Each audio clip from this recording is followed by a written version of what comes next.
In the shadows of Bradford's alleys, a notorious drug baron named Khalid Mahmood, known on the streets as Holler, orchestrated a dark and elaborate scheme that would shake the foundations of the criminal underworld. This gripping tale unfolded as Holler and his gang masterminded a £9 million heroin smuggling operation, cunningly concealing their illicit cargo in unsuspecting baby powder bottles, shipped from Pakistan to Britain. The audacious modus operandi saw the gang using British post offices to send parcels to their counterparts in Pakistan through a tracked service. Upon arrival, the contents would be swapped with plastic bottles of Johnson's baby powder, each harbouring hidden packages of heroin. The parcels, now ticking time bombs of criminal intent, were discreetly sent back to addresses in Hull and Manchester, cleverly marked undelivered egg, return to sender. The intricate web of deception began to unravel when keen-eyed Royal Mail staff in Hull grew suspicious of the influx of such parcels. Their vigilance led to the interception of 5 packages, each containing an average of 1.9 kilograms of heroin, with a staggering street value of £473,000. Police investigations later revealed that an additional 94 parcels with similar contents had been delivered, amounting to a jaw-dropping £9 million in street value. As the courtroom drama unfolded over a 10-week trial, details of Holler's extravagant and opulent lifestyle emerged. The drug lord, not content with merely orchestrating the operation, was the main beneficiary, living in a lavish detached house, driving a fleet of expensive cars and washing his ill-gotten gains through various businesses and properties in Bradford, as well as a nightclub in Manchester. Holler brushes with the legal system reached back to 2002 when he found himself behind bars for 51 months due to his participation in the Bradford riots. This early stint in prison hinted at the turbulence that would come to define his life, foreshadowing a trajectory that would lead to even darker alleys of criminality.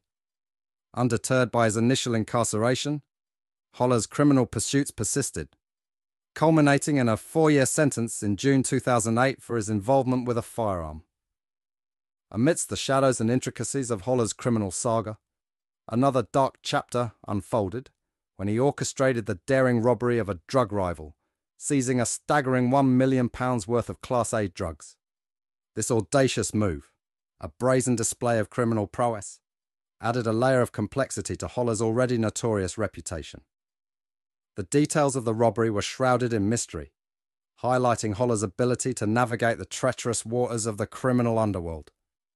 Whether through calculated cunning or a network of informants, he managed to target and successfully pilfer a large quantity of Class A drugs from a rival operation.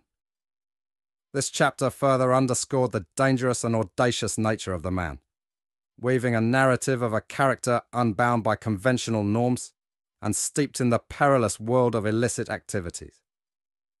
Holler's connections extended beyond the criminal underworld, reaching into the realms of professional boxing and the food industry. He maintained close friendships with former boxing world champion Amir Khan and Enkan's owner Nav Khan.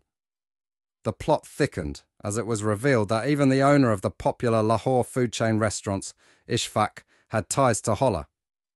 The intricate network of relationships added an extra layer of intrigue to the unfolding saga. The gang's key players faced their day of reckoning in court. Holler, the puppet master, was handed a 25-year sentence for his role in the conspiracy, labelled by the presiding judge Christopher Batty as a main player in the operation. Faisal Khan, also known on the streets of Bradford as FK, Holler's right-hand man, received a 21-year sentence, living beyond his means with a luxury Hublot watch worth £50,000 and £120,000 in heroin-contaminated cash.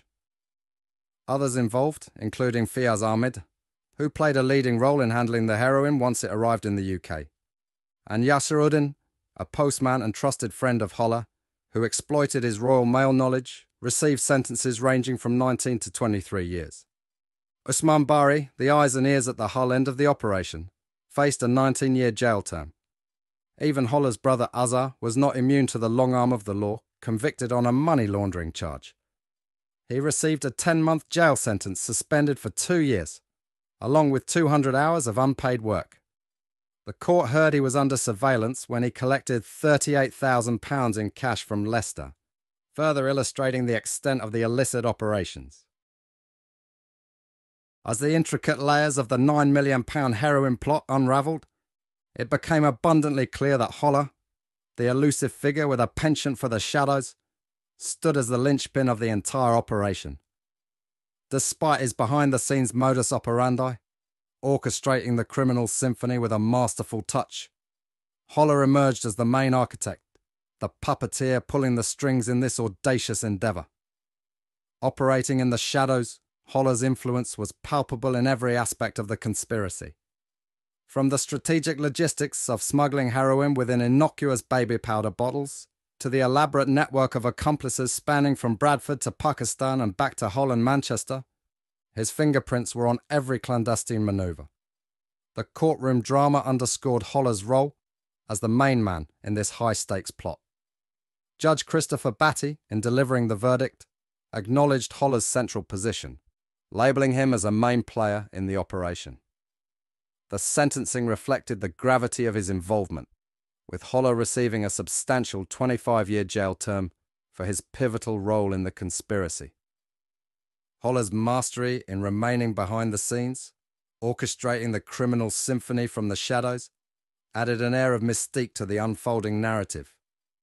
His ability to navigate the intricate web of illegal activities, spanning continents and involving high-profile connections, showcased a criminal mind at the zenith of its craft.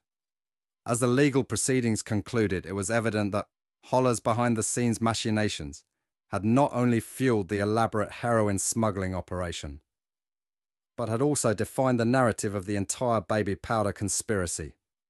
In the end, the main man found himself at the centre stage of justice, facing the consequences of a criminal empire meticulously constructed in the shadows.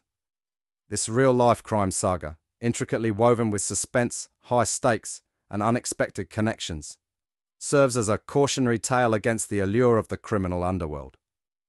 Subscribe to my channel for captivating crime stories, unraveling mysteries, and engaging investigations. Don't miss out on the thrilling content. Hit the subscribe button now to stay tuned for more gripping narratives.